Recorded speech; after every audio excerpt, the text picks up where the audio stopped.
Hello everyone, Tapovan civil services में आपका स्वागत है। तो आइए हम आज चर्चा करेंगे सीटेट एग्ज़ाम जुलाई 2024 के एग्ज़ाम के पॉइंट ऑफ व्यू से। ये बहुत ही इम्पोर्टेंट टॉपिक है साइंस वालों के लिए। साइंस की सीरीज़ मेरे द्वारा चल रही है अभी। तो इसमें हम 4 यूनिट समाप्त कर चुके हैं। ये 5th यूनिट है और इसमें हम पढ़ेंगे शरीर में गति।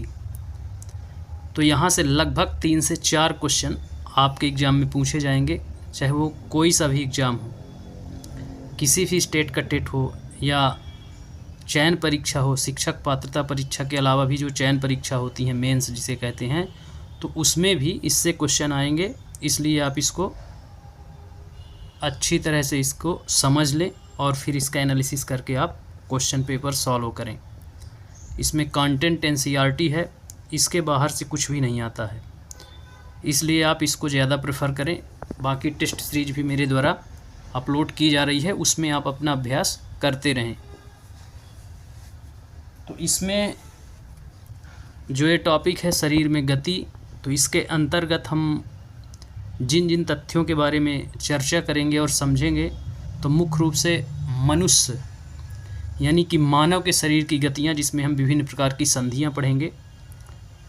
मूवमेंट, जिसके सहायता से हमारे शरीर के अंगों का मूवमेंट होता है, तो उसमें कई प्रकार की संधियां हैं। जैसे जहाँ जहाँ जॉइंट है, हमारे हाथ के जॉइंट, गर्दन का जॉइंट जो मेरुरज्जु से है उसको पढ़ेंगे, डायफ्राम का जॉइंट पढ़ेंगे, पसलियाँ पढ़ेंगे, अस्थियाँ पढ़ेंगे। तो इस प्रकार से हम सारी चीज़ों का अध्ययन करेंगे कि अर्थात मानव शरीर किस प्रकार से मूवमेंट करता है, किस प्रकार से गति करता है। उसके अलावा हम जंतुओं में गति भी देखेंगे, जैसे सर्प में गति देखेंगे। तो इस प्रकार से हम तिलचट्टा में गति हम देखेंगे। तो इस प्रकार से हम कई जंतुओं में इसका विस्तृत अध्ययन करेंगे, जहाँ से क्वेश्चन मानव के मूवमेंट से भी आएंगे क्वेश्चन, और जंतुओं के मूवमेंट से भी आएंगे। जंतुओं के जो अंग होते हैं उनके मूवमेंट से भी, उनके जो अंग होते हैं गति करने वाले, उनसे क्वेश्चन पूछे जाते हैं। विशेष रूप से मानव के जो कंधे की संधियाँ हैं, एल्बो की संधियाँ हैं, कलाई की संधियाँ हैं, इनमें से क्वेश्चंस बनते हैं। कर्णपटल हैं, तो यहाँ से हर जगह से कौन सी अस्थियाँ कहाँ स्थित हैं, इनसे भी क्वेश्चन पूछे जाते हैं इसमें। इसलिए एग्ज़ाम के दृष्टिकोण से बहुत इम्पोर्टेंट है इसको समझना। तो आइए हम आज की चर्चा शुरू करते हैं। इसके पहले हम भोजन के घटक और कार्बोहाइड्रेट, प्रोटीन, वसा इत्यादि का परीक्षण, पौधों में गति, पौधों में पोषण तत्वों का आदान प्रदान, प्रकाश संश्लेषण की क्रिया, इस प्रकार से, और पदार्थों के गुण, पदार्थों का पृथक्करण। तो इन सारे टॉपिकों का अध्ययन किया जा चुका है इसमें। तो आप उनको रिवाइज़ करते रहें, अपनी नोट्स बनाएं और उनको बार बार रिवाइज़ करें अभी, क्योंकि आपका एग्ज़ाम अब बहुत नज़दीक है। लगभग 20 से 25 दिन और बचे हुए हैं, उसके बाद आपका एग्ज़ाम है। इसलिए अब आप ज़्यादा से ज़्यादा उसको अभ्यास करें और लोगों को जोड़ें, शेयर करें, लाइक करें और कमेंट करें। तो इसी के साथ हम आज की चर्चा शुरू करते हैं। तो चलिए, इसमें बताया गया है कि बिल्कुल शांत होकर आप बैठ जाएं, अपने शरीर में होने वाली गतियों का अनुभव कीजिए। आप समय समय पर अपनी पलकों को झपकाते ही होंगे। श्वास लेते समय अपने शरीर में होने वाली गतियों का प्रेक्षण कीजिए। हमारे शरीर में स्वतः ही अनेक गतियाँ निरंतर होती रहती हैं। तो जब आप शांत चित्त किसी स्थान पर बैठेंगे, तो आपको आपके शरीर की धड़कन से लेकर कई अंग ऐसे हैं जिनका मोमेंटम स्पष्ट तौर पर समझ में आता है। यदि आप एकांत में शांत वातावरण हो और आप शांत मन चित्त से बैठे हैं, तो आप सुन पाएंगे। उसके बाद हम चलते हैं नेक्स्ट पैरा की ओर। नेक्स्ट पैरा में है, जब आप अपनी नोटबुक में लिखते हैं तब आपके शरीर का कौन सा भाग गति करता है। जब आप मुड़कर अपने मित्र को देखते हैं तब शरीर का कौन सा भाग गति करता है। उपर्युक्त सभी उदाहरणों में आपके उसी स्थान पर रहते हुए भी आपके शरीर का कोई न कोई भाग गति करता है। आप एक स्थान से दूसरे स्थान पर जाते हैं, आप उठकर अपने अध्यापक के पास जाते हैं, कक्षा के बाद विद्यालय के मैदान में जाते हैं तथा विद्यालय के बाद अपने घर जाते हैं। तो इस स्थिति में आप एक स्थान से दूसरे स्थान तक वास्तव में चल कर जाते हैं। आप चलकर, दौड़कर और कूदकर एक स्थान से दूसरे स्थान पर जाते हैं। तो इस प्रकार से आप जो भी क्रियाएं कर रहे हैं, जो भी मोमेंटम हो रहे हैं, तो उनमें किसी न किसी अंग का, किसी न किसी मांसपेशिया या संधि का उपयोग करते हैं आप। तो उन्हीं के बारे में हम अध्ययन करेंगे। तो फिर है नेक्स्ट पैरा कि आइए अपने मित्रों, अध्यापकों और अभिभावकों से चर्चा करते हैं, भरते हुए देखते हैं इस सारणी को। तो आगे अब चर्चा देखते हैं। बूझो, पौधों की गति को लेकर आश्चर्यचकित है। वह जानता है कि पौधे एक स्थान से दूसरे स्थान पर गति नहीं करते हैं, परंतु क्या वे किसी दूसरी प्रकार की गति को प्रदर्शित करते हैं? तो जी हाँ, वो दूसरे प्रकार की गति को प्रदर्शित करते हैं।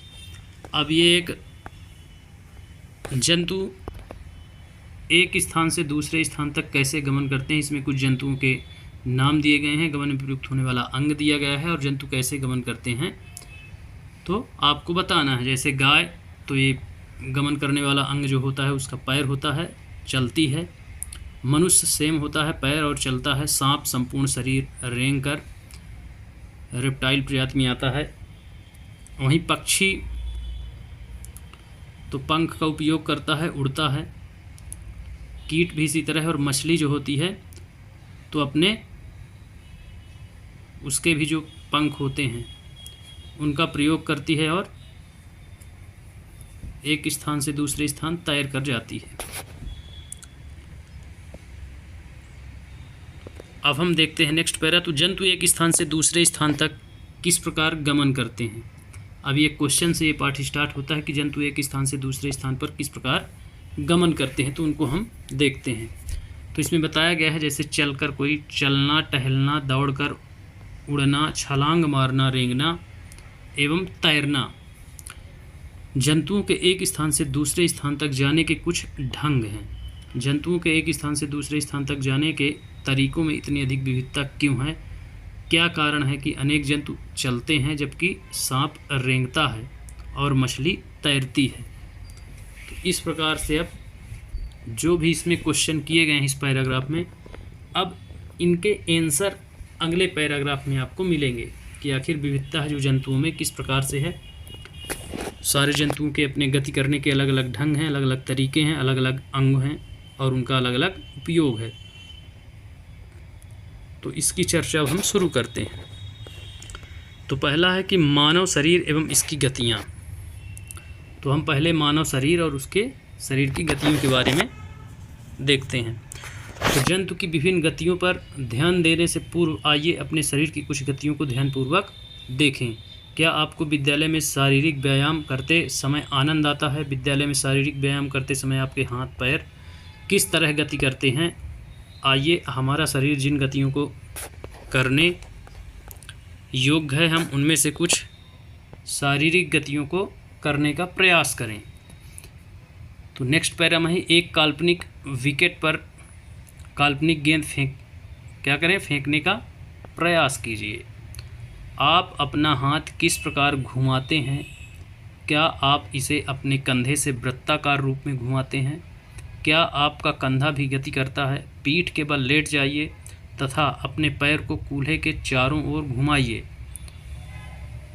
अपनी भुजा को कोहनी से ऊपर नीचे कीजिए।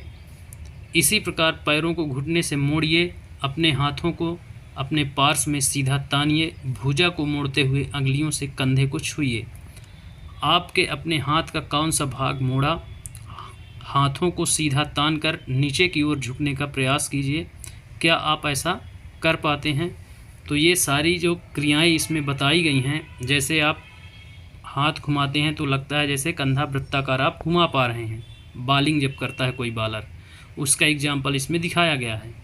फिर वही बताता है कि कंधे की गति करता है। फिर बोलता है कि पीठ के बल आप लेट जाइए और पैर को कूल्हों के चारों ओर घुमाइए। तो वो बोल रहा है हिप के ऊपर वाला पार्ट जो कूल्हा हमारा बोला जाता है। फिर है अपनी भुजा को कोहनी से ऊपर नीचे कीजिए। कोहनी जो होती है उससे ऊपर नीचे अपने हाथों को करिए। इसी प्रकार पैरों से क्या करेंगे? घुटने मोड़ करके हाथों को पार्श्व में सीधा तानिए। तो इस प्रकार से कई कार्य इसमें बताए गए हैं। तो अब हम एक एक करके देखेंगे कि उन ज्वाइंटों को हम किस नाम से जानते हैं, अर्थात वहाँ कौन सी संधि होती है मानव शरीर में। तो चलिए नेक्स्ट पैरा देखते हैं। अपने शरीर के विभिन्न हिस्सों से गति करने का प्रयास कीजिए। प्रेक्षणों को सारणी 5.2 में नोट कीजिए। क्या कारण है कि हम अपने शरीर के कुछ अंगों को स्वतंत्र रूप से किसी भी दिशा में घुमा सकते हैं? तो अब उसके कारण जानेंगे, जबकि कुछ अन्य केवल एक ही दिशा में घुमा सकते हैं। अन्य को कुछ को संपूर्ण दिशा में घुमा सकते हैं और कुछ को केवल एक दिशा में। हम अपने शरीर के कुछ भाग को घुमाने में असमर्थ क्यों रहते हैं, और कुछ ऐसे भाग हैं जिन्हें हम नहीं घुमा सकते हैं। तो चलिए अब क्रियाकलाप से समझते हैं इसको। तो क्रियाकलाप एक है, एक पैमाने को अपने हाथ चित्र 5.1 में दर्शाई गई स्थिति पर रखिए। आपकी कोहनी पैमाने के मध्य में रहे। अपने मित्र से पैमाने पर हाथ को एक साथ बांधने के लिए कहिए। अब अपनी कोहनी को मोड़ने का प्रयास करिए। क्या आप इसे मोड़ पाते हैं? तो ये कोहनी नहीं मुड़ पाएगी। यदि आप किसी काष्ठ या लकड़ी के लट्ठे से इस प्रकार से इसको क्या करेंगे, बांध देंगे, तो फिर ये यहाँ से नहीं मुड़ेगा। ये आप देख सकते हैं, ये प्रायोगिक तौर पर आपको बताया जा रहा है। अब इसमें कुछ हमारे शरीर की गतियों के बारे में बताया गया है, जैसे गर्दन, कलाई, अंगुली, घुटने, एड़ी, पादांगुली, पीठ, सिर, कोहनी और भुजा। तो इस प्रकार से इसको भरना है आपको। यहाँ हर जगह आप भर सकते हैं कि इनमें मूवमेंट के लिए या कौन सा अंग इनमें मूवमेंट करता है। तो आगे बताया भी गया है, ये आप देख सकते हैं, इसमें एक डायग्राम भी दिखाया गया है। तो क्या आपने ध्यान दिया कि हम शरीर के विभिन्न भागों को उसी स्थान से मोड़ अथवा घुमा पाते हैं जहाँ पर दो हिस्से एक दूसरे से क्या होते हैं, जुड़े हों। उदाहरण के लिए कोहनी, कंधा अथवा गर्दन। क्या आप ऐसे कुछ अन्य भागों के नाम बता सकते हैं? इन स्थानों को संधि कहते हैं, अर्थात जहाँ दो अंग का मिलन बिंदु हो या जहाँ दो अंग मिलते हों, जहाँ मूवमेंट संभव हो, तो उसे हम संधि कहते हैं, अर्थात दो अंगों को जोड़ने की जगह संधि कहलाती है। तो इसको आप नोट करेंगे, यहाँ से क्वेश्चन अब बनना स्टार्ट होंगे। यदि हमारे शरीर में कोई संधि नहीं होती तो आपके विचार में क्या हमारे लिए किसी भी प्रकार की गति करना संभव होता? तो नहीं हो पाता। वास्तव में इन संधियों को कौन सी वस्तु परस्पर बांधती है? जो ये संधियां हैं हमारे शरीर में, तो इनको कौन सी वस्तु परस्पर बांध कर रखती है? तो अभी हम उसमें देखेंगे। उसमें कुछ फिलामेंट, लिगामेंट होते हैं और कुछ लिक्विड भी होता है, जिसके कारण उसमें फ्लेक्सिबिलिटी बनी रहती है। तो इस प्रकार अभी हम इसको आगे देखेंगे। नेक्स्ट पैरा में है, अपनी अंगुली द्वारा अपने सिर, चेहरे, गर्दन, नाक, कान, कंधे के पीछे हाथ, पैर, अंगुली और पादांगुली को दबाइए। तो इसमें बताया गया है कि जो आपकी अंगुली है, अंगुली द्वारा अपने सिर, चेहरे, गर्दन, नाक, कान, कंधे के पीछे हाथ, पैर और अंगुली एवं पादांगुलियों को दबाएं या दबाइए। क्या आपको ऐसा अनुभव हुआ कि आपकी अंगुली किसी कठोर वस्तु को दबा रही है? ऐसा अनुभव आपको होगा जैसे अंगुली किसी कठोर वस्तु को दबा रही है। ये कठोर संरचनाएं अस्थियां हैं। तो याद रखेंगे, अस्थियां या हड्डियां। तो ये जो कठोर संरचनाएं हैं, तो इनको हम क्या बोलते हैं? अस्थियां। अपने शरीर के अन्य भागों में इस प्रक्रिया को दोहराएं। इतनी सारी अस्थियां, जब अस्थियों को नहीं मोड़ा जा सकता, तब हम अपनी कोहनी को कैसे मोड़ लेते हैं? इसमें बताया गया है कि अस्थियों को जब नहीं मोड़ा जा सकता है, फिर भी कोहनी को हम कैसे मोड़ पाते हैं? हाथ के ऊपरी हिस्से से लेकर कलाई तक एक ही लंबी अस्थि नहीं होती है। तो जो हाथ का ऊपरी अर्थात बाएं वाला हिस्सा जो है, वहाँ से लेकर और कलाई तक जो अस्थि होती है वह एक नहीं होती है। वास्तव में अनेक अस्थियां कोहनी तक जुड़ी रहती हैं। तो इस प्रकार जो अस्थियां हैं वो अलग अलग हैं, उनको जॉइंट के माध्यम से जोड़ा गया है। इसलिए आप उसको रेडियस अल्ना, ह्यूमरस, अभी इनको बताया जाएगा। बाएं वाली को ह्यूमरस और बाएं से लेकर कोहनी तक को रेडियस अल्ना बोलते हैं। तो इसको आप नोट कर लेंगे। इसलिए ये जो अस्थियां हैं ये अलग अलग होती हैं। इसी प्रकार हमारे शरीर के प्रत्येक हिस्से में अनेक अस्थियां हैं। हम अपने शरीर को कैसे उस स्थान पर हिला या झुका नहीं सकते हैं जहां अस्थियां एक दूसरे से मिलती हैं। तो इसमें बताया गया है कि हम अपने शरीर को कैसे उसी स्थान पर हिला या झुका नहीं सकते हैं जहां ये अस्थियां एक दूसरे से मिलती हैं। अब हम बढ़ते हैं नेक्स्ट पैरा की ओर। विभिन्न गतिविधियां या गतिविधियों एवं विभिन्न प्रकार की गतियों के लिए हमारे शरीर में अनेक प्रकार की संधियां हैं। आइए उनमें से कुछ के बारे में यहाँ चर्चा की गई है, तो इनको आप नोट करेंगे कौन सी संधि किन किन अस्थियों के मध्य पाई जाती है और कौन सा अंग मूवमेंट करता है उनके माध्यम से। तो पहली है जो कंदुक खल्लिका संधि, बहुत इम्पोर्टेंट है, वेरी वेरी इम्पोर्टेंट है। ये पीसीएस वगैरह में भी पूछी जाती है, इसलिए इसको आप नोट्स में अपने नोट करेंगे। अब क्रियाकलाप 2 के अंतर्गत हम समझेंगे किसको, कंदुक खल्लिका संधि। तो कागज की एक पट्टी को एक बेलन या सिलेंडर के रूप में मोड़िए। कागज की कोई पट्टी लीजिए, उसको बेलन या सिलेंडर के रूप में आप क्या करेंगे, मोड़ देंगे। रबड़ और प्लास्टिक की एक पुरानी गेंद में, किसमें, रबड़ या प्लास्टिक की एक पुरानी गेंद में एक छेद करके किसी के निरीक्षण में करना है कार्य। उसमें मुड़े हुए कागज के बेलन को क्या करेंगे, डाल देंगे। किसमें, या तो रबड़ की गेंद हो या फिर प्लास्टिक की, उसमें छेद करेंगे और ये कागज जो है उसको मोड़ करके बेलन के आकार का और उसमें डाल देंगे, जैसा कि चित्र 5.2 में दर्शाया गया है। आप कागज के बेलन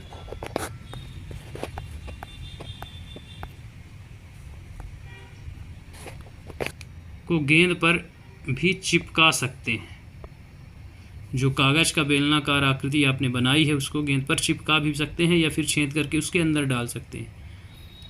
गेंद को एक छोटी कटोरी में रखकर चारों ओर घुमाने का क्या करेंगे, प्रयास कीजिए। क्या गेंद कटोरी में स्वतंत्र रूप से घूमती है? क्या कागज का बेलन भी घूमता है? जैसा कि चित्र में आप देख सकते हैं, कटोरी है ये, फिर उसके बाद एक गेंद है, उसके बाद ये बेलनाकार या सिलेंड्रिकल फॉर्म में क्या है, कागज। तो आप इसको देख सकते हैं, ये कागज गेंद में फिक्स है और गेंद घूमेगी, कटोरी भी फिक्स है। तो 2 चीज़ें फिक्स हैं। कौन, कागज का बेलन, जैसे 2 हड्डियां हो गई, तो एक ये हड्डी फिक्स है और एक कटोरी वाली हड्डी फिक्स है, बीच में गेंद है। तो मान लो वो संधि का काम कर रही है, तो गेंद क्या करेगी, कटोरी में फ्री होकर के घूमेगी, जिससे मूवमेंट होगा कागज के बेलन का। इस हिसाब से आप प्रायोगिक तौर पर इसको समझ सकते हैं। इसे गेंद एवं प्याला संधि भी कहते हैं, गेंद एवं प्याला संधि या कंदुक खल्लिका संधि कहते हैं। अब इसका भी जिक्र और है आगे, तो उसको देखते हैं। अब कल्पना कीजिए कि कागज का बेलन आपका हाथ, क्या है, आपका हाथ है, जो कागज का, जैसा कि मैं अभी बताया, हाथ है। गेंद इसका एक क्या है, सिरा है। कटोरी कंधे के उस भाग के समान है जिससे आपका हाथ क्या है, जुड़ा हुआ है, फिक्स्ड है। जिसमें एक अस्थि का गेंद द्वारा गोल हिस्सा, एक अस्थि का अर्थात आपके हाथ में जो जुड़ी हुई अस्थि है गोलाकार, गेंद मान लीजिए, तो वो क्या है, गोल हिस्सा दूसरी अस्थि की कटोरी रूपी गुहिका में क्या है, धंसा हुआ है। दूसरी जो अस्थि है उसमें कटोरी रूपी गुहिका में धंसा हुआ है। इस प्रकार की संधि सभी दिशाओं में गति प्रदान करती है। तो ये संधि जहाँ पाई जाएगी, खल्लुक कंदिका संधि, वे सभी दिशाओं में गति प्रदान कर सकती है। क्या आप इन गतियों में उपरोक्त प्रकार की संधि का कोई अन्य उदाहरण खोज सकते हैं? इस अनुभाग के प्रारंभ में शरीर के विभिन्न भागों को हमारे द्वारा दी गई गतियों का स्मरण कीजिए। तो ये कंदुक खल्लिका संधि आप अब शरीर की हड्डी के माध्यम से दिखाया गया है। आप यहाँ देख सकते हैं, ये कंदुक संधि हो गई, ये हमारी जांघ की हड्डी हो गई, अस्थि, और एक श्रोणी मेखला, कूल्हे के ऊपर का ये भाग है जो श्रोणी मेखला है। तो इस प्रकार आप देख सकते हैं कि श्रोणी मेखला और जांघ की हड्डी का जो जॉइंटिंग बिंदु है वो कंदुका खल्लिक संधि द्वारा जुड़ा हुआ है। इसलिए जो ये फ्री मूवमेंट करते हैं, हमारे पैर जो होते हैं इसी संधि के माध्यम से जुड़े हुए हैं। जांघ की अस्थि को फीमर बोलते हैं। फीमर सबसे बड़ी अस्थि है ये शरीर की, तो यह भी क्वेश्चन पूछा जाता है। अब हम आगे आएंगे दूसरी संधि जो है धुराग्र संधि। तो पहली संधि आपको समझ में आ गई होगी, कंदुक खल्लिका संधि, गेंद और प्याला संधि भी इसको कहते हैं। अब हम आते हैं धुराग्र संधि। गर्दन तथा सिर को जोड़ने वाली संधि धुराग्र संधि है।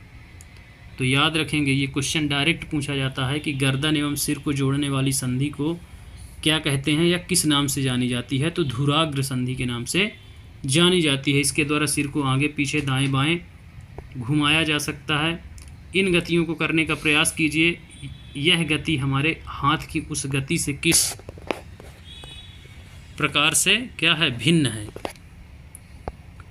जिससे कंदुक खल्लिका संधि द्वारा हाथ पूर्णतः वृत्ताकार रूप में घूम सकते हैं। धुराग्र संधि बेलनाकार अस्थि एक छल्ले में घूमती है। तो जो धुराग्र है वह एक छल्ले में घूमती है, जबकि वो एक वृत्ताकार में घूमती है। कौन? कंदुक खल्लिका संधि। तो धुराग्र एक निश्चित सीमा तक घूम सकती है, जबकि वो पूरा वृत्ताकार पथ में घूम सकती है। कौन? कंदुक खल्लिका। तो इसको भी आप याद रखेंगे। धुराग्र पाई कहाँ? तो कहाँ पे पाई गई थी ये? तो जो आपकी गर्दन थी, ये आप इसमें देख सकते हैं, गर्दन और जो मेरुरज्ज जुड़ी हुई है रीढ़ की हड्डी जा करके, वहाँ पे धुराग्र संधि। अब हम आते हैं हिंज संधि। नंबर तीसरी है हिंज संधि। तो घर के किसी दरवाजे को बार बार खोलिए और बंद कीजिए। यहाँ एग्जाम्पल के तौर पर घर का दरवाज़ा बताया गया है कि उसको बार बार खोलिए, बंद करिए। इसके कब्जों को ध्यानपूर्वक देखिए। यह दरवाजे को आगे और पीछे की ओर खुलने देता है। तो इसकी एक सीमा होती है, हाफ खुलने देगा, हाफ से ज़्यादा नहीं, 360 नहीं घूमने देगा ये। अब हम क्रियाकलाप करके इसको देखते हैं। तो क्रियाकलाप नंबर 3 में बताया गया है कि आइए कब्जे की गति के प्रकार को देखें। एक मोटे कागज़ गत्ते का एक बेलन बनाइए, जैसा कि चित्र में दिखाया गया है। चित्र के अनुसार गत्ते और कागज़ के बेलन के मध्य में छेद करके एक छोटी सी पेंसिल लगाइए। गत्ते का एक और टुकड़ा लेकर के उसको इस प्रकार से मोड़िए कि यह आधा बेलन बन जाए। जिस तरह पूरे बेलन को क्या किया जाए, सरलता से घुमाया जा सके। आधे बेलन पर रखा पूर्ण बेलन कब्जे की भांति है। पेंसिल लगे बेलन को चलाने का प्रयास करेंगे अब हम। तो यह किस प्रकार गति करता है, यह गति आपके द्वारा बनाए गए कंदुक खल्लिका संधि की गति से किस प्रकार भिन्न है। तो हमने क्रियाकलाप 1 में कोहनी में इसी प्रकार की गति देखी थी। कोहनी जो होती है वो एक तरफ तो मूवमेंट करेगी, लेकिन 360 में मूवमेंट नहीं करेगी, अर्थात वृत्ताकार में नहीं करेगी, 90 डिग्री पर मूवमेंट करेगी। तो इस प्रकार से इसको दिखाया गया है हिंज संधि को। ये आप देख सकते हैं इसमें, ये 90 डिग्री 45 डिग्री भी दिखाया गया। तो इस प्रकार से इसमें बताया गया हिंज जैसी संधि द्वारा गति। अब हम बढ़ते हैं आगे। ये आप यहाँ देख सकते हैं, जो हमारे पैर के घुटने हैं उनको दिखाया गया है। तो घुटनों में कौन सी संधि, एल्बो में कौन सी संधि, तो हिंज संधि वहाँ पाई जाती है। जो कुछ हमने बनाया है यह हिंज से भिन्न है, लेकिन इससे यह पता चलता है कि हिंज एक दिशा में गति होने देता है और एक दिशा में लॉक हो जाता है। यदि आप दूसरी दिशा में भी उसको गति कराएंगे तो क्या होगा, हाथ टूट जाएगा वहाँ से, क्योंकि वो फिक्स्ड है, एक ही दिशा में मूवमेंट कर सकती है। तो हाथ की जो कोहनी होती है वो हिंज संधि द्वारा जुड़ी होती है, और पैर का जो घुटना होता है, तो इसमें बताया गया है कि जो कोहनी होती है हिंज संधि होती है वहाँ, जिससे केवल आगे और पीछे एक ही दिशा में गति हो सकती है। आप ऐसा सीधे कुछ और उदाहरण सोच सकते हैं। अब हम बढ़ते हैं अचल संधि की ओर। तो अभी हमने कंदुक खल्लिका, हिंज संधि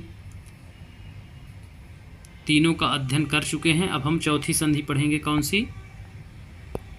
अचल संधि। तो हमारे सिर की अस्थियों के बीच की कुछ संधियां जो हैं तो उन संधियों से भिन्न है जिनकी चर्चा हमने अब तक की है। ये अस्थियां इन संधियों पर हिल नहीं सकती हैं, ये संधियां अचल संधि कहलाती हैं। तो ऐसी संधियां जो अस्थियों को हिलने नहीं देती हैं तो ऐसी संधियों को हम अचल संधि कहते हैं, अर्थात ये चलने या हिलने डुलने नहीं देंगी। जब आप अपना मुंह खोलते हैं तो आप अपने निचले जबड़े को सिर से दूर ले जाते हैं। जब मुंह खोलते हैं तो निचले जबड़े को क्या करते हैं, सिर से दूर ले जाते हैं, अर्थात नीचे चला जाता है, तो दूर जाना कहलाएगा। अब अपने ऊपरी जबड़े को क्या करेंगे, हिलाने का प्रयास कीजिए। क्या आप इसे गति दे पाते हैं? बिल्कुल नहीं दे पाएंगे, क्योंकि वो फिक्स्ड है। मस्तिष्क के साथ ऊपरा जबड़ा फिक्स्ड है। नीचे को आप गति दे सकते हैं, इधर उधर दाएं बाएं कर सकते हैं थोड़ा बहुत, पर ऊपरी जो जबड़ा है वो फिक्स्ड है, उसको नहीं कर सकते हैं कुछ भी। क्या आप इसे गति दे सकते हैं ऊपरी जबड़े को? एवं कपाल के मध्य अचल संधि है। तो ऊपरी जो जबड़ा है हमारा और कपाल है, जो मस्तिष्क का कपाल वाला भाग, तो वह अचल संधि द्वारा जुड़े हुए हैं। इसलिए आप इसको नोट कर लेंगे, ये क्वेश्चन पूछा जाता है। हमने केवल कुछ संधियों की ही चर्चा की है, हमारी अस्थियों को एक दूसरे से जो जोड़ती हैं। हमारे शरीर के विभिन्न अंगों को विभिन्न आकृति कौन प्रदान करता है? अब देखते हैं नेक्स्ट पैरा। तो यदि आप गुड़िया बनाना चाहते हैं तो आप पहले क्या बनाएंगे? संभवतः गुड़िया को एक आकृति प्रदान करने के लिए आप एक ढांचा तैयार करेंगे। आप ऐसा नहीं करेंगे। हमारे शरीर की सभी अस्थियां ठीक इसी प्रकार शरीर को एक सुंदर आकृति प्रदान करने के लिए एक ढांचे का निर्माण करती हैं। इस ढांचे को कंकाल कहते हैं। तो कंकाल का निर्माण सभी अस्थियों से मिलकर के होता है। अब उसका भी अध्ययन देखते हैं। तो हम कैसे जानते हैं कि यह मानव कंकाल की आकृति है? हम शरीर की विभिन्न अस्थियों को आकृति के विषय में किस प्रकार जान पाते हैं? शरीर के कुछ अंगों में मौजूद अस्थियों और उनकी संख्या तथा आकृति के बारे में हमें तब पता चलता है जब हम उनका अनुभव करते हैं। एक्सरे के चित्र से हमें शरीर की सभी कठोर अस्थियों की आकृति का पता चल जाता है। तो यह क्वेश्चन भी पूछा गया है सीटेट में कि शरीर की अस्थियों की आकृति का पता लगाने के लिए किस तकनीक का प्रयोग किया जाता है? तो एक्सरे का। तो इसको भी आप ध्यान रखेंगे। अब हम बढ़ते हैं नेक्स्ट पैरा की ओर। यहाँ मानव कंकाल का डायग्राम दिया गया है, आप इसको देख सकते हैं।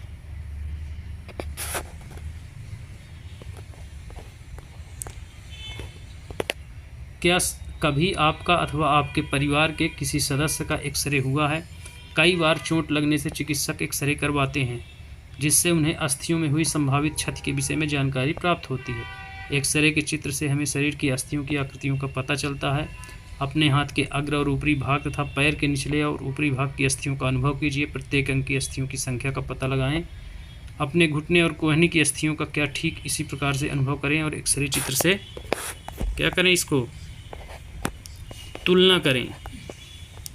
आप इसमें देख सकते हैं एक्सरे में दिखाया गया है, ये जो जॉइंट है इसको फिर अलग घुमा करके भी दिखाया गया है। ये एक्सरे फिल्म में ऐसा आता है, यदि आप कराए होंगे कभी एक्सरे या किसी का देखे होंगे तो ठीक इसी प्रकार का चित्र उसमें रहता है। ये टखने एवं घुटने की संधियों का एक्सरे है। पैर का टखना या घुटना जिसे बोलते हैं उसका ये एक्सरे है। अब हम बढ़ते हैं आगे। तो अपनी अंगुलियों को मोड़िए। क्या आप उन्हें प्रत्येक संधि स्थल पर मोड़ सकते हैं? आपकी मध्यमा में कितनी अस्थियां हैं? अपनी हथेली के पिछले भाग का स्पर्श करके अनुभव कीजिए। क्या इसमें अनेक अस्थियां हैं? आपकी कलाई लचीली है? यह अनेक छोटी छोटी अस्थियों से बनी है जिन्हें कार्पेल कहते हैं। तो कलाई जिन अस्थियों से बनी है उसे किस नाम से जाना जाता है? तो कार्पेल। इसको आप नोट कर लेंगे। यदि इसमें मात्र एक ही अस्थि होती तो क्या होता?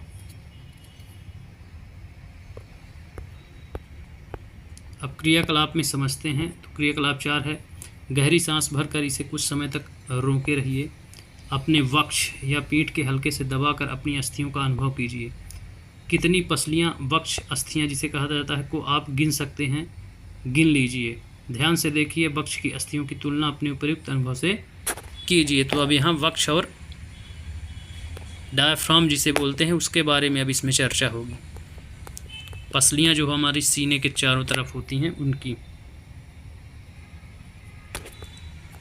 ये डायग्राम में भी दिखाया गया है, आप इसको देख सकते हैं। पसली पिंजर अर्थात पसलियों का पिंजड़ा। पसलियाँ विशेष रूप से मुड़ी हुई हैं। ये वक्ष की अस्थि और मेरुदंड से जुड़ करके एक क्या करती हैं, बॉक्स की रचना करती हैं। किससे जुड़ती हैं, तो ये भी क्वेश्चन आता है। तो अस्थि एवं मेरुदंड, मेरुदंड या मेरुरज्जु जो रीढ़ की हड्डी होती है उससे। इस शंकुरूपी बक्से को पसली पिंजर कहते हैं। तो ये शब्दावली आप नोट करेंगे यहाँ से, दोनों जुड़ती किससे हैं, तो अस्थि है मेरुदंड से। कहते क्या है इसको, तो अस्थि या अस्थि पंजर या पसलियों का पिंजर। वक्ष के दोनों ओर 12 पसलियाँ होती हैं। हमारे शरीर के कुछ महत्वपूर्ण अंग इसमें सुरक्षित रहते हैं। जितना भी सिस्टम है तो लगभग यहीं रहता है। लीवर हो गया, यकृत हो गया, लीवर हो गया, पेंक्रियाज, अग्नाशय, पित्ताशय, ये सारे पार्ट्स इसी में सुरक्षित रहते हैं। और 12 पसलियाँ आप याद रखेंगे, दोनों तरफ, वक्ष के दोनों तरफ 12 पसलियाँ होती हैं।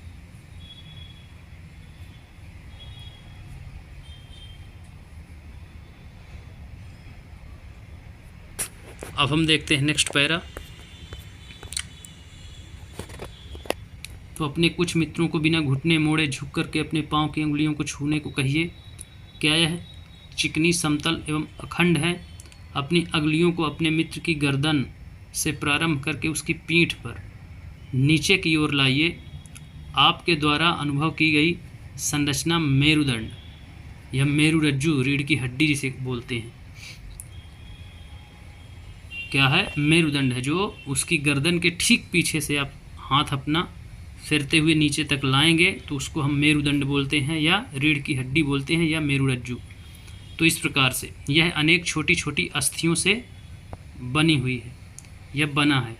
शायद 31 जोड़ी होती हैं, इसमें 33 लिखा होगा कशेरुकदंड भी, जिसे कशेरुका कहते हैं। छोटी छोटी अस्थियों से जिसे कशेरुका कहते हैं। मेरुदंड 33 कशेरुकाओं से बना होता है। ये आपको मिल गया। तो ये क्वेश्चन पूछा जाता है कि मेरुदंड में कितनी कशेरुकाओं से मिलकर बना होता है मेरुदंड, तो 33 कशेरुकाओं से, 33 कशेरुकाओं से मिलकर बना होता है।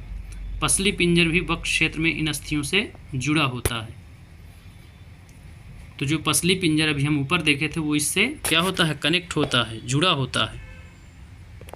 अब हम देखते हैं नेक्स्ट। तो यदि मेरुदंड केवल एक ही अस्थि का बना होता तो क्या आपका मित्र इस प्रकार नीचे झुक सकता था?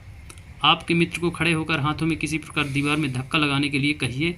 उससे कहिए कि वह अपने हाथों से दीवार पर धक्का लगाए। तो यदि मेरुदंड छोटी छोटी अस्थियों से न मिलकर बना होता, इनके बीच में जो ये आपको थोड़ा थोड़ा गैप दिखा रहा है, लुब्रिकेंट होता है, स्पंजी, तो आपकी जो पीठ है तो वो आप झुक नहीं पाते, मुड़ नहीं सकती थी। जो भी क्रंच आकार की हो जाती है, शेप ले लेती है झुका हुआ, वो नहीं होता यदि एक ही अस्थि की बनी होती है आपकी जो मेरुदंड है।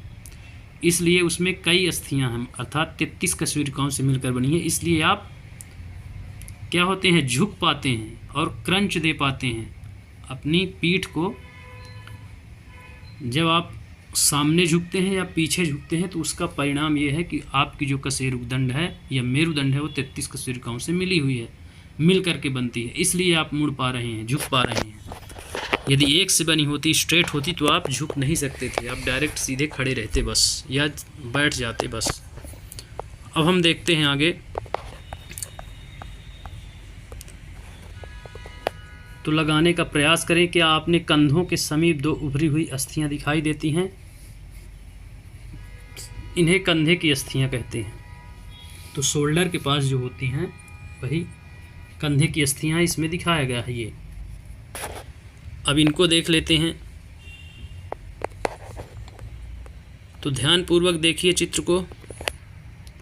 यह संरचना श्रोणी अस्थियां, यह बॉक्स के समान एक ऐसी संरचना बनाती है जो आपके आमाशय के नीचे किसके नीचे? आमाशय के नीचे जाने वाले विभिन्न अंगों की रक्षा करता है। यह कूल्हे वाला हिस्सा है, अर्थात जो आपके हिप के ऊपर है, जहाँ दोनों टांगे का ज्वाइंट बिंदु होता है जांघों का, उसे हम उसके ठीक ऊपर उसको कूल्हा वाला पोर्शन बोलते हैं।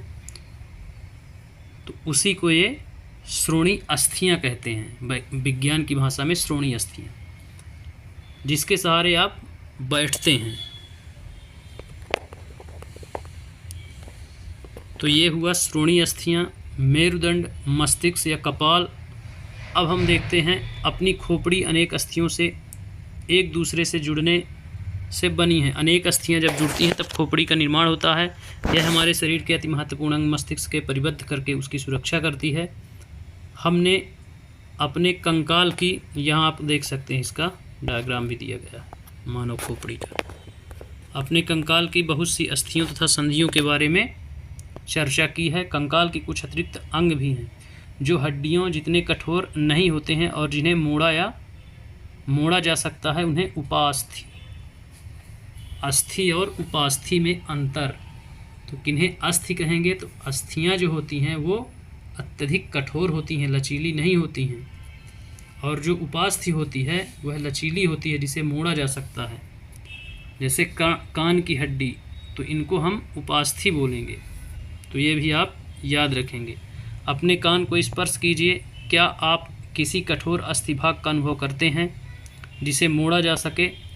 ऐसा प्रतीत होता है कि इसमें हड्डी है ही नहीं, ऐसा प्रतीत होता है, पर वास्तविकता यह है कि कान हड्डियां होती हैं कान में भी। अब आगे देखते हैं।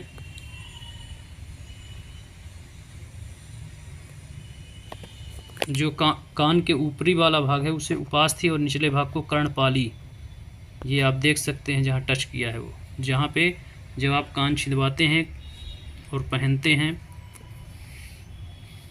तो उसको हम, जिसमें बाली पहनी जाती है तो उसको हम क्या बोलेंगे? कर्णपाली। तो ये भी क्वेश्चन पूछा जाता है। कोई अस्थि नहीं है ऐसा लगता है। क्या आपको अंगुलियों के बीच दबाने पर कर्णपाली एवं उसके ऊपर के हिस्से में कोई अंतर महसूस होता है? तो कर्णपाली और लचीली होती है, ऊपर का थोड़ा हार्ड होता है, जबकि कर्णपाली और लचीली होती है। क्या आपको ऐसा लगे कान की ऊपरी भाग उतना लचीला नहीं है जितना कि हमारी कर्णपाली है? परंतु यह अस्थि जैसा कठोर भी नहीं है, ये उपास्थि है। शरीर की संधियों में भी उपास्थि पाई जाती है। जैसा कि मैं बताया था कि जो संधि होती है उसमें स्पंजी और लचीलापन होता है, लुब्रिकेंट भी होता है। जब वह ख़त्म होता है तो खटखट की आवाज़ आने लगती है। अब हम देखते हैं नेक्स्ट पैरा। तो हमने देखा कि मानव कंकाल अनेक अस्थियों, संधियों, उपास्थियों से मिलकर बना है। आप उनमें से बहुत को देख सकते हैं, मोड़ सकते हैं तथा गति दे सकते हैं। अपनी नोटबुक में कंकाल का स्वच्छ आलेख बनाइए। हमने अपने शरीर के उन अस्थियों एवं उनकी संधियों के विषय में जानकारी प्राप्त कर ली है जो विभिन्न प्रकार की गति करने से हमारी सहायता करती हैं। अस्थियों को अनेक प्रकार की गति योग्य कौन बनाता है? आइए इसका आप पता लगाते हैं कि इन्हें गति योग्य कौन बनाता है। तो अपने एक हाथ की मुट्ठी बनाइए। मुट्ठी के अंगूठे से इसे बाजू के कंधे पर छूने का प्रयास कीजिए। किससे? मुट्ठी के अंगूठे से बाजू के कंधे को छूने का क्या करेंगे? प्रयास करेंगे। यहाँ पे आप देख सकते हैं, ये डायग्राम के माध्यम से दिखाया गया है। मुट्ठी ये बांधी है इनने, अब इसको कंधे से टच करेगा यहाँ से।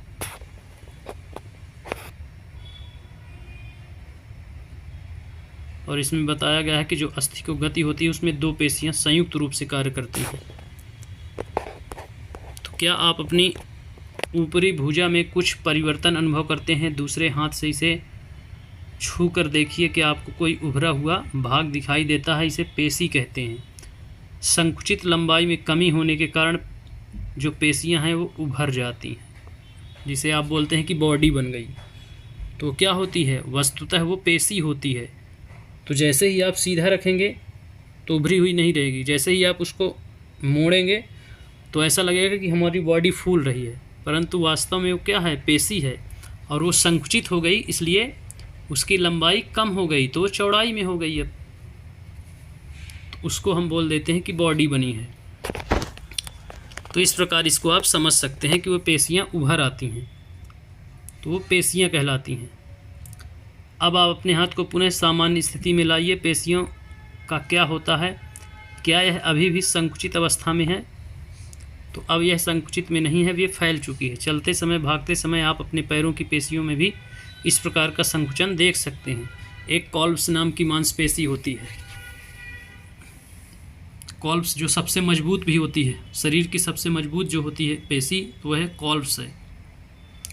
जिम वगैरह जब आप करेंगे तो आपको लेग जिस दिन होगा, लेग का वर्कआउट, उस दिन उसमें विशेष फोकस किया जाता है, तो वहाँ भी आप इसको देख सकते हैं संकुचन को इसके। अब हम देखते हैं नेक्स्ट पैरा में, तो संकुचन की इस अवस्था में पेशी छोटी, कठोर एवं मोटी हो जाती हैं। यह अस्थि को खींचती हैं। किसको खींचती हैं पेशियाँ? अस्थि को, अर्थात हड्डियों को। किसी अस्थि को गति प्रदान करने के लिए दो पेशियों को संयुक्त रूप से कार्य करना होता है। तो यदि किसी अस्थि को गति प्रदान करना है तो उसमें मुख्य रूप से दो पेशियाँ कार्य करती हैं। जैसे हाथ की है तो एक रेडियस अल्ना की और एक ह्यूमरस की। इस प्रकार से दोनों अस्थियों की जो मांसपेशियाँ हैं वो गतिशील रहेंगी,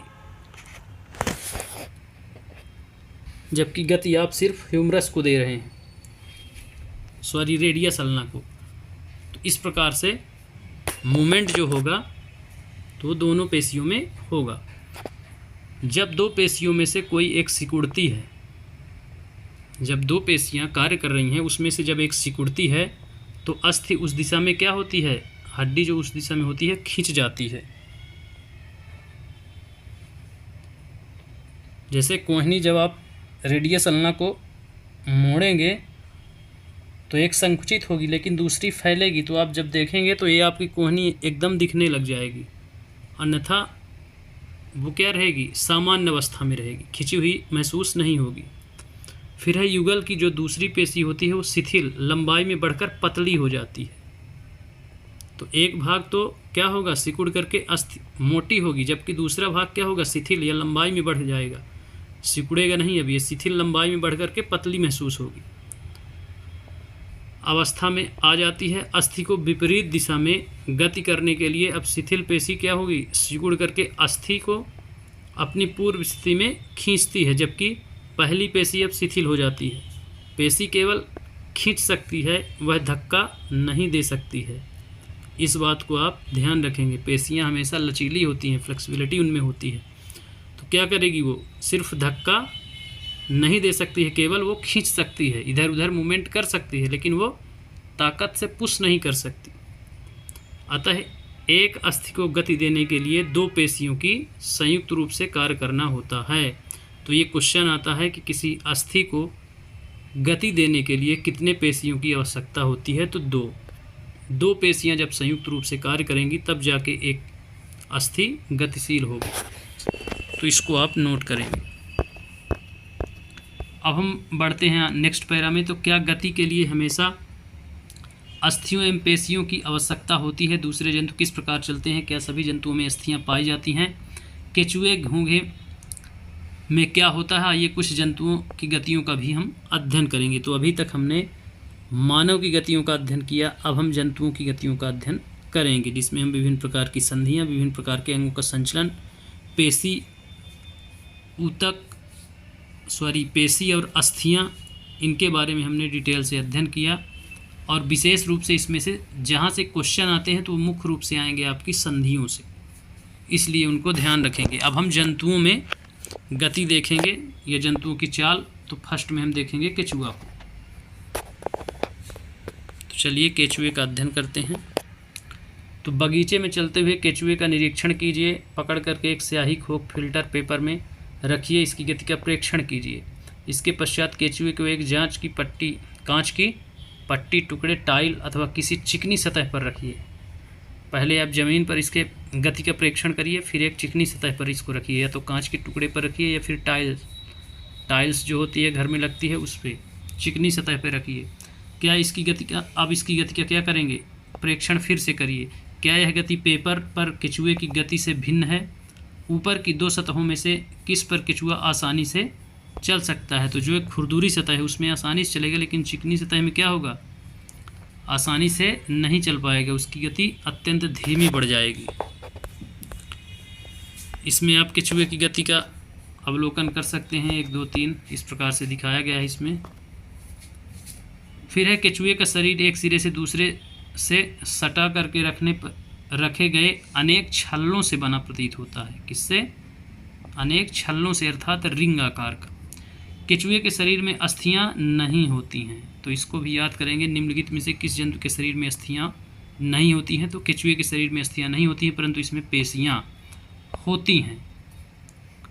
इसमें पेशियां होती हैं परंतु अस्थियां नहीं होती हैं। इसके शरीर के घटने और बढ़ने में सहायता करती हैं। कौन? पेशियां। जैसा कि अभी मानव में भी हमने देखा था कि पेशी सिकुड़ती है, एक फैलती है, एक सिकुड़ती है, एक फैलती है, जबकि अस्थियां फिक्स्ड हैं, वो सिर्फ संधि के माध्यम से मोमेंटम कर सकती है। तो इस प्रकार से इसमें चूंकि अस्थियां है ही नहीं, तो ये मांसपेशियां इसीलिए सिकुड़ करके चलता है केचुआ। चलने के दौरान केचुआ अपने शरीर के पश्च भाग को भूमि में जकड़े रहता है। जब केचुआ चलता है तो पश्च भाग से क्या करता है? भूमि को जकड़ लेता है तथा अग्रभाग को फैलाता है। इसके बाद वह अग्रभाग को भूमि से पकड़ता है तथा पश्च भाग को स्वतंत्र करके आगे खिसकाता है। ये किसका गुण था? पेशियों का गुण था, सिकुड़ना और फैलना, इसलिए पेशीय जंतु है। अब हम देखते हैं आगे। तो स्वतंत्र कर देता है। इसके पश्चात यह शरीर को संकुचित करता है तथा पश्च भाग को आगे की ओर खींचता है। इससे वह कुछ दूरी तक आगे बढ़ता है। केचुआ इस प्रक्रिया को क्या करेगा? बार बार दोहराएगा। बार बार दोहराते हुए मिट्टी पर आगे बढ़ता है। इसके शरीर में चिकने पदार्थ होते हैं। इसके शरीर में क्या होते हैं? चिकने पदार्थ होते हैं जो इसे चलने में सहायता करते हैं। तो कछुए के शरीर में ऐसा क्या है जो चलने में सहायता? तो चिकने पदार्थ होते हैं। यह अपने शरीर के हिस्से को जमीन के किस प्रकार टिकाता है? इसके शरीर में छोटे छोटे अनेक सूक बाल जैसी आकृति होती है। आप बहुत गौर से जब देखोगे कछुए को तो उसमें आपको छोटे छोटे ऐसे लगेंगे जैसे पैर हों, तो सूक कहलाते हैं। बाल जैसी आकृति होती है। ये सूक पेशियों से जुड़े होते हैं। ये सूक मिट्टी में उसकी पकड़ को क्या करते हैं? मजबूत करते हैं। केचुआ वास्तव में अपने रास्ते में आने वाली मिट्टी को खाता है। उसका शरीर अनपचे पदार्थ को बाहर निकाल देता है। केचुए द्वारा किया गया यह कार्य मिट्टी को उपजाऊ बना देता है, जिससे पौधों को क्या होता है? फ़ायदा मिलता है। तो ये मिट्टी को उलटने का कार्य भी करता है, जिससे उपजाऊपन बढ़ जाता है मिट्टी का। अब हम ये केचुआ हो गया जिसमें अस्थियां नहीं हैं, सिर्फ पेशियां हैं। अब हम देखेंगे घोंघा। नंबर 2 पे अब हम देखेंगे घोंघा को। तो क्रियाकलाप नंबर 6 है। किसी बगीचे में एक घोंघे का अवलोकन कीजिए। क्या आप इसकी पीठ पर गोल संरचना देखी है? इसे कवच कहते हैं। तो यह भी क्वेश्चन सीटेट में पूछा जाता है कि जो घोंघे के पीठ के ऊपर गोलाकार संरचना होती है उसे किस नाम से जाना जाता है? तो उसे कवच के नाम से जाना जाता है। घोंघे का बाह्य कंकाल है। ये जो कवच है यह घोंघे का बाह्य कंकाल है, परंतु यह अस्थियों का बना नहीं होता है। इसमें भी अस्थियों का बना हुआ नहीं होता है। इसका कवच जो होता है वो अस्थियों का नहीं बना होता है। यह कवच एकक होता है और यह घोंघे को चलने में कोई सहायता नहीं करता है। यह घोंघे के साथ खींचता जाता है। सुरक्षा के दृष्टिकोण से है। जब उसको खतरा होता है उसके अंदर चला जाता है बस, बाकी वो चलने में कोई सहायता नहीं करता है। उसके ऊपर टिका रहता है और जब वो गति करता है उसके साथ में वह भी खींचता चला आता है। और इसमें भी क्या है? अस्थियां नहीं हैं, अर्थात हड्डियां नहीं हैं। अब हम नेक्स्ट पैरा देखते हैं। तो घोंघे को कांच की पट्टिका पर रखकर इसका प्रेक्षण करेंगे। जब यह चलना प्रारंभ करे तो सावधानी से कांच की पट्टिका को अपने हाथों से अपने सिर से ऊंचा उठा करके कांच नीचे की ओर उसके चलने के ढंग का प्रेक्षण करेंगे। तो एक बार कांच की पट्टी में, फिर एक बार नीचे, और दोनों प्रेक्षणों का अवलोकन करेंगे, नोट करेंगे। इसमें आप इसका डायग्राम देख सकते हैं।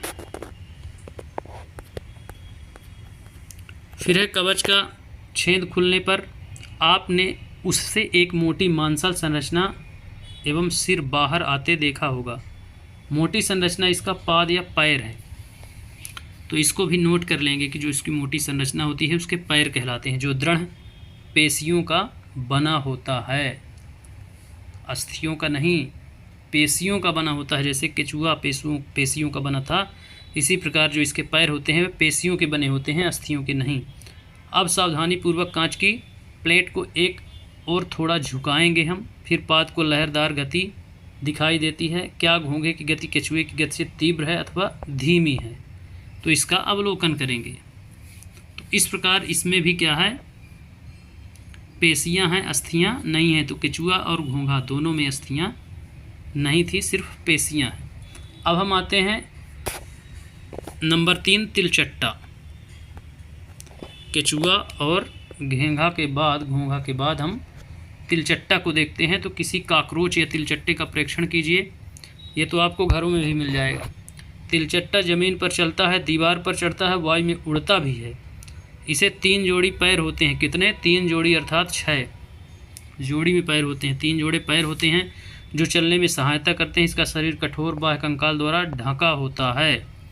तो ये क्वेश्चन आता है कि ऐसा कौन सा जंतु है जिसका शरीर बाह्य कंकाल द्वारा या कठोर बाह्य कंकाल द्वारा ढका होता है? तो वह है क्या? तिलचट्टा। यह बाह्य कंकाल विभिन्न एककों के परस्पर संधियों द्वारा बनता है, जिसके कारण गति संभव हो पाती है। तो इन चीज़ों को आप यहाँ नोट करेंगे, क्वेश्चन यहीं से आता है। इसमें तिलचट्टे का डायग्राम भी दिखाया गया है। वृक्ष के 2 जोड़े पंख भी जुड़े होते हैं। तो इसमें 2 जोड़े पंख होते हैं, इसको भी आप समझेंगे। अगले पैर संकरे, पिछले पैर चौड़े, बहुत पतले होते हैं। तिलचट्टे विशिष्ट पेशियां होती हैं। तिलचट्टे में विशिष्ट पेशियां होती हैं। पैर की पेशियां उन्हें चलने में सहायता करती हैं। वृक्ष की पेशियां तिलचट्टे के उड़ने में या उड़ने के समय उसके पैरों को गति देती हैं। तो इसमें भी पेशियां पाई जाती हैं। और जो इसका ऊपरी खोल होता है विभिन्न प्रकार की संधियों के संग्रह से बनता है, अर्थात जोड़ों से बना हुआ है। अब हम देखेंगे पक्षियों के बारे में कुछ। अभी जो हम जंतु देखे मुख्यतः सरकने वाले जंतु थे, जिसमें केचुआ और तिलचट्टा और घोंघा को हमने देखा। अब हम देखेंगे कुछ पक्षियों का अध्ययन करते हैं। तो पक्षियों में गति कैसी होती है? तो क्रियाकलाप 8। पक्षी हवा में उड़ते हैं तथा भूमि पर चलते हैं। बत्तख तथा हंस जैसे कुछ पक्षी जल में तैरते भी हैं। पक्षी इसलिए उड़ पाते हैं क्योंकि उनका शरीर उड़ने के लिए अनुकूलित होता है। उनकी अस्थियों में, अस्थियां मतलब हड्डियों में, हड्डियां शायद उनकी खोखली होती है, वायु भरी रहती है। प्रकोष्ठ होते हैं। प्रकोष्ठ यानी खाली स्थान होते हैं, छोटे छोटे बॉक्स टाइप का उनके हड्डियों के अंदर खाली जगह होती है, जिनके कारण उनकी अस्थियां हल्की परंतु मजबूत होती हैं। खोखली होती हैं परंतु मजबूत होती हैं। पश्चपाद पैरों की अस्थियां जो होती हैं चलने एवं बैठने के लिए अनुकूलित होती हैं। अग्रपाद की अस्थियां रूपांतरित होकर पक्षी के पंख बनाती हैं। तो इसमें अस्थियां पाई जाती हैं। अभी तक जो हम जंतु पढ़ रहे थे उनमें अस्थियां नहीं थी, पेशीय जंतु थे। अब जब हम पढ़ रहे हैं पक्षियों के बारे में, तो पक्षियों में अस्थियां हैं 2 प्रकार की, अग्र और पश्च। तो जो पश्च है वो पैरों का निर्माण करती है, जबकि अग्र पेशियां जो हैं, अग्र अस्थियां, तो वे पंखों में रूपांतरित होती हैं, जो उनको उड़ने में सहायता करती हैं। जबकि पश्च अस्थियां जो होती हैं वो बैठने में और दौड़ने में या चलने में उनको अनुकूलित करती हैं। तो कंधे की अस्थियां मजबूत होती हैं इनकी। वक्ष की अस्थियां उड़ने वाली पेशियों को जकड़ कर रखने में विशेष रूप से रूपांतरित होती हैं तथा पंखों को ऊपर नीचे करने में सहायता प्रदान करती हैं। इस प्रकार से एक डायग्राम के माध्यम से इसको दिखाया गया है, आप यहाँ देख सकते हैं। ये पश्च है, ये अग्र है जो पंखों में परिवर्तित हो गई, और ये वक्ष वाला एरिया है जो इनको आधार प्रदान कर रहा है। अब हम आते हैं पक्षी के बाद किसमें? मछली में, जलीय जीव में। तो कागज की एक नाव बनाकर उसे पानी में इस प्रकार रखिए कि उसका नुकीला भाग जो है आगे की ओर रहे। इसे धीरे धीरे धक्का दीजिए। क्या यह जल पर आगे की ओर तेजी से जाती है? तो इसमें आप डायग्राम में देख भी सकते हैं।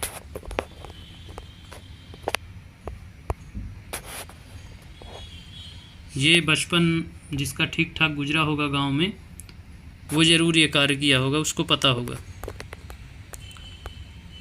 अब हम देखते हैं नेक्स्ट। तो अब नाव को दोनों सिरों से पकड़कर क्या करेंगे? इस प्रकार धक्का दीजिए कि वह चौड़ी ओर से जल में जाए।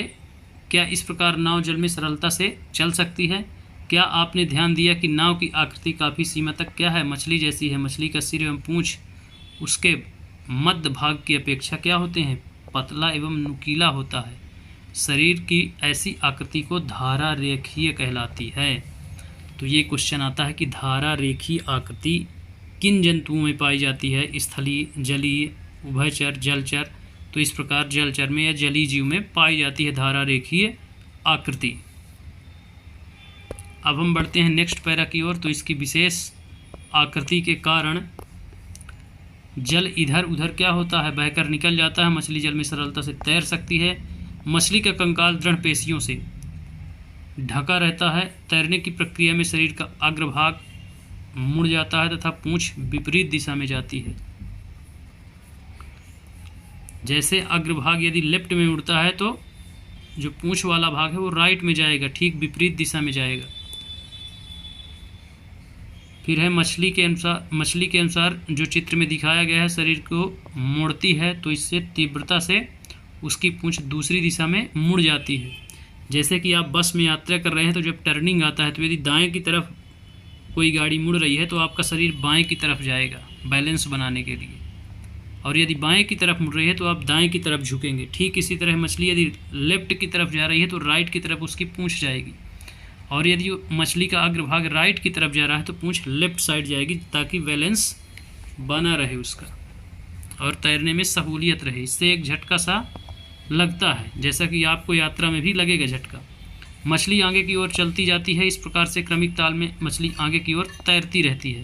पूंछ के पख इस कार्य में उसकी क्या करते हैं, सहायता करते हैं। उसके पूंछ में भी एक लहरदार पंख जैसी आकृति होती है लास्ट में, उसको आप देखे होंगे।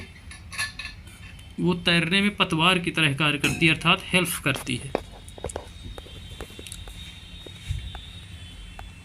डायग्राम में आप देख सकते हैं ये पतवार की बात हो रही है, जो थोड़ा चौड़ा भाग है पूंछ में।